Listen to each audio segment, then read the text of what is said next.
Hey, what's up? If my username is still the red turtleneck archivist, it's a little wrong today. This is like a loose turtleneck, but it's gonna be now an orange-y, burnt ember and orange archivist, orange turtleneck archivist with some orange makeup and really crappy eyeliner. If you notice me staring off to the side, it's because I'm on my iPhone and I am on the front-facing camera to make sure that I look decent. But anyway, so the whole topic of this video is kind of discussing whether or not the Master's in Library and Information Science is worth it for archivists. And I'm not sure if that's a big question, but it's a question that I've really been kind of thinking about a lot during the pandemic. So, first I kind of want to introduce myself. My name's Deanna. I have a Bachelor of Arts in Art History and minors in Anthropology and History. If you can't tell, I'm a very artsy person. I'm kidding. This is me being sarcastic. And I have an MLIS, and I am currently a project archivist for an oral history project here in the city that I currently live in. I'm not going to expose that yet because I'm going to talk about the grad school that I went to, and I'm not sure how much I'm going to discuss in the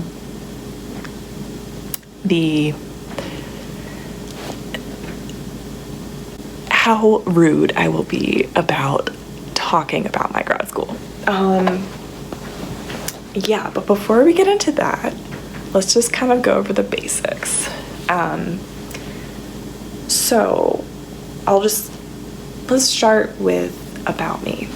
So, my name's Deanna, and I was originally born in Texas, but my family brought me over to Delaware when I was less than a year old, so I'm technically a Delawarean. Go Joe Biden. That's my political statement of the evening. Evening/day. And I have my bachelor's in art history. Did I already say this? I have my bachelor's in art history and I have my MLIS. So how did I even get here? When I was in undergrad, I literally had no idea what I was doing with my life. I definitely should have waited a year or two before I went into school. But I think that just with how, middle class families are and kind of just pushing, your kid to go out, I ended up going to school undeclared, having no idea what I wanted to do, but I knew that I really liked history and I really liked learning about new things. And I was always an artsy kid too. I mean, not that I was good at it, but I enjoyed the idea of it. So this isn't giving me any good favors, but you know what, it's okay. And I was really interested in art history because I took an AP art history class in high school, and I ended up taking intro course, and then I kind of just declared my major the next spring semester. But during all of that, I still wasn't very sure where I wanted to go with it, and I know that I didn't want to just be somebody that has an art history degree but then was working in sales or working as not an accountant, but working in an insurance firm. I knew that I wanted to do something within the field, but I just wasn't sure where I would go. And so I started volunteering within a library and archive with a local museum, and there I was kind of really able to hone in on what I was interested in and kind of get a recollection that I was in the right space. I wasn't sure if I wanted to, at that point, I think when I was volunteering there, I didn't know that I wanted to go ahead and become a librarian later in life, but I knew that I was in the right space and I was in the right major. I was okay where I was.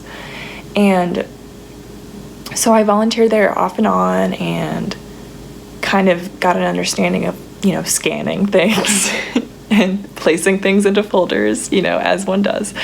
And I ended up, moving on and going, after I graduated, I ended up volunteering with this museum and in their registrar department.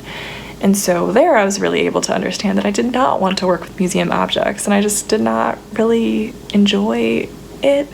But it also could have been that I was just not interested in looking at gunpowder. If you're from the Delaware area, you kind of understand, you might get a hint of where I was. And the DuPont family is well known. I was with a museum surrounding the DuPont family, and I was able to, look at gunpowder cans. There's this whole other subset culture of people that just collect these old gunpowder cans, which is very interesting, but also just such a snoozer. But whatever. And through that, I was able to get an internship with the library, because it's a museum/library institution. And so from there on, I ended up going to grad school after that. And throughout grad school, I was working with the university's archives and special collections, and I was processing a really, really fantastic theater group's records that had just been donated. And I was working with the project archivist there. And I really enjoyed it, and it made me really think critically of the work that I was doing, because it was a Black group's theater group, and it was me as a white person processing these records. And then there's the whole issue of the MLIS itself only usually catered towards white women or white people. And so it kind of made me think about me working on this, and it's why is this okay? And why it really made me think about myself and the privilege that I hold to be where I am, even though I'm in debt because of where I am. That doesn't matter. I think that there's a lot of issues within the library space that really continues institutionalized racism and systematic racism, but that's a whole other can of worms. I was working with this wonderful archivist, and when the pandemic hit, we kind of transferred to online work, so I was really able to hone in on some metadata skills. But now I'm just kind of talking about myself. This is not a job interview. And through this internship, I was able to find a project archivist position while still in school with an oral histories here. And I really learned a lot. It's about the women's movement in the city that I currently live in, the second wave of feminism. And there's 80 participants. It's amazing. It's a wonderful project, and I'm really able to hone in on my skills and kind of work on my own to figure out different policies and procedures that I should go through instead of having to ask someone and them telling me what to do. I think I really struggle personally with having to always ask questions and kind of second guessing myself. So in that sense, it's a great job for me because I'm kind of forced to figure things out on my own. I've only had to ask the Facebook group Archivist Think Tank one question so far, so I'm very proud of myself on that. Yeah, that's another thing. But anyway, so where do we fall with this? Is the MLIS worth it?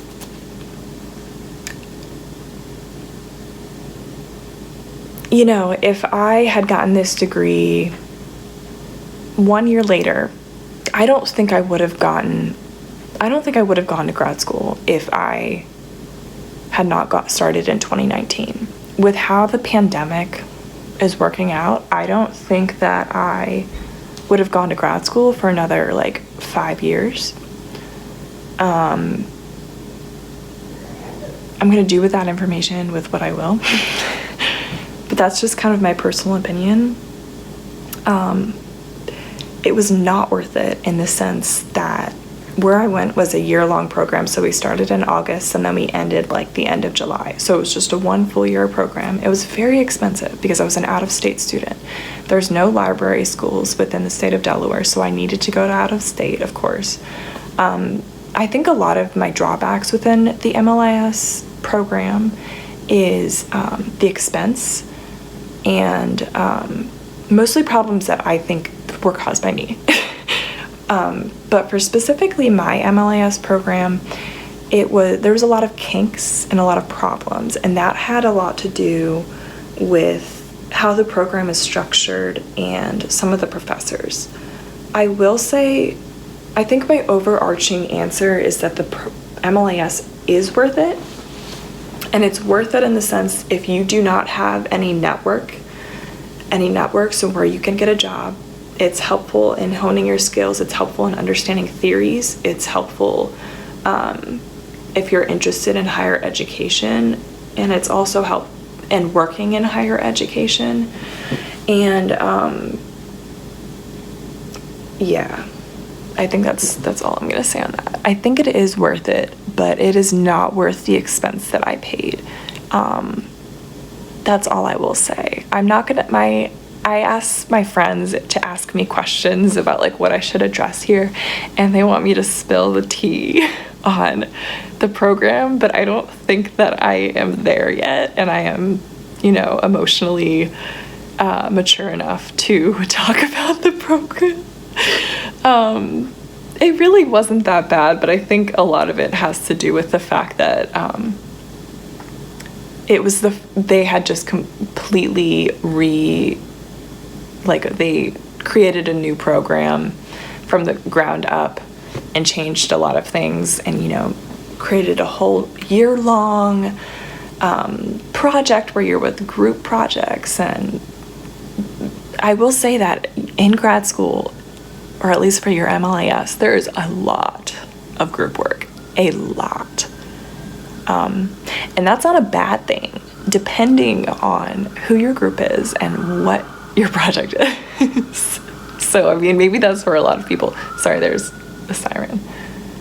Anyway, but yeah, so I think the overarching thing is that your MLIS is worth it, at least for me, and where I went to school, it is. The expense, not so much. Yeah, I think I'm gonna stop it here, and I think I'm gonna kind of make this a series. The next video I'm gonna talk about specifically what I do, and if anybody else has any other suggestions. I have a lot of video ideas about being an archivist and being within the library field, but if anybody else has any other suggestions or questions that they're interested in knowing, feel free to ask me.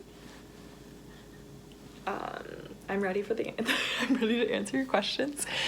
And thanks for your patience watching me watch this. And thanks for getting through this video. I don't think that I want to base this entire channel around my profession, because I think that would be a little less fun than what I want, because you still kind of want to keep like a work-life balance. My name is Deanna. If you have any questions, ask me below. Like this video if you liked it. If you don't have to like it, whatever, just don't dislike it, because that'll make my ego shred a little bit. But yeah, thank you. Bye.